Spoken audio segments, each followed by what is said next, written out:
बिस्मिल्लाहिर्रहमानिर्रहीम। अस्सलाम वालेकुम। आप देख रहे हैं हमारा यूट्यूब चैनल। मैं हूं मलिक अब्दुर्रहमान।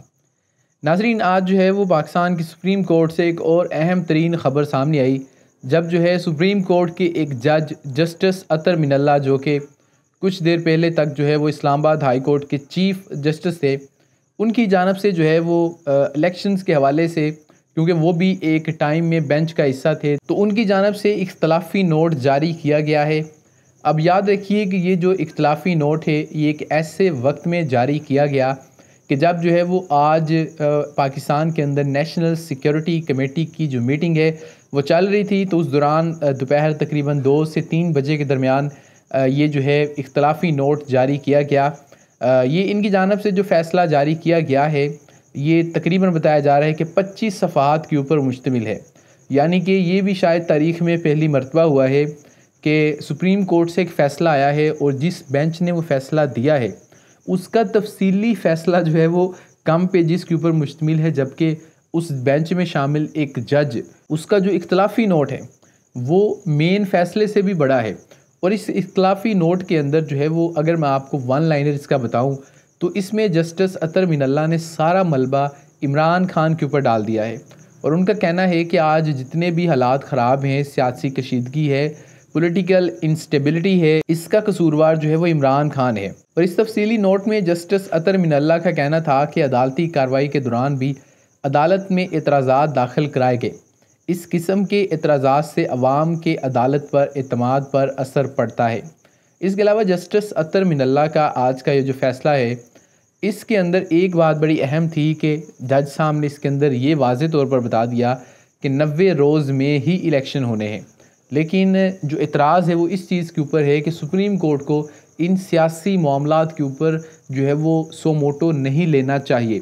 और इस फ़ैसले में जस्टिस अतर मिनल्ला ने यह भी कहा कि पिछले साल इमरान खान के ख़िलाफ़ जो सो मोटो नोटिस लिया गया था इसी सुप्रीम कोर्ट की जानब से, वो भी गलत था।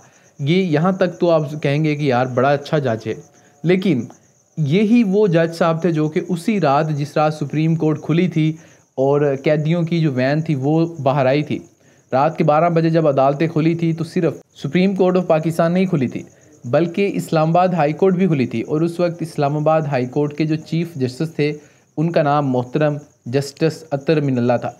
और ये किस खुशी में इस्लामाबाद हाई कोर्ट खोल कर वहाँ पर बैठे थे, वो इस वजह से बैठे थे कि इस्टेब्लिशमेंट की जानब से इनको कहा गया कि आप अदालत खोलें, क्योंकि उस रात ये अफवाह चल रही थी कि इमरान खान आज रात जो है वो वोट ऑफ नो कॉन्फिडेंस के ऊपर वोटिंग से पहले पहले जो जनरल बाजवा है उनको बरतरफ करने वाले हैं। इस वजह से जो है इन्होंने एक शहरी के ज़रिए से दरख्वास्त दायर की और इस्लामाबाद हाई कोर्ट के अंदर जज अतर मिनल्ला साहब जो है वहाँ पर जाकर बैठ गए, और ताकि किसी भी टाइम इमरान खान बाजवा साहब को बरतरफ करें और ये जो है उस फैसले को ख़त्म करें। इस नोट में ये भी कहा गया कि अदालतों की तरफ से गैर जमहूरी कुव्वतों की तौसीक से मुल्क और आवाम को नाकाबिले तलाफ़ी नुकसान हुआ। सियासी माहौल इतना जहरीला हो चुका है कि सियासी जमातें मुज़ाकरात के लिए राज़ी नहीं होंगी। सियासी हिकमत अमली के तौर पर आइनी किरदार अदा करने के बजाय इस्तीफ़े दिए गए। नोट में कहा गया कि सियासी हिकमत अमली के तौर पर सूबाई असम्बलियों की तहलील सवालिया निशान है। क्या सूबाई असम्बलियों की इस तरह तहलील आइनी जमहूरियत के मुताबिक है? नोट में इस्तफसार करते हुए कहा गया कि सूबाई असम्बलियों की इस तरह तहलील आइन की खिलाफ वर्जी नहीं है। दरख्वास्तें 3 वजूहात की बुनियाद पर खारिज की जाती है। तफसीली नोट में यह भी कहा गया कि सियासी तनाज़ात अदलिया में लाने से गुरेज किया जाए। सियासी तनाज़ात अदालत में लाने से अदालत हार जाती है। अदलिया समेत तमाम अदारे अपनी अना को एक तरफ रख कर आइनी ज़िम्मेदारी पूरी करें। तफसीली नोट में उनका कहना था कि सुप्रीम कोर्ट ने अपने माजी से सबक नहीं सीखा।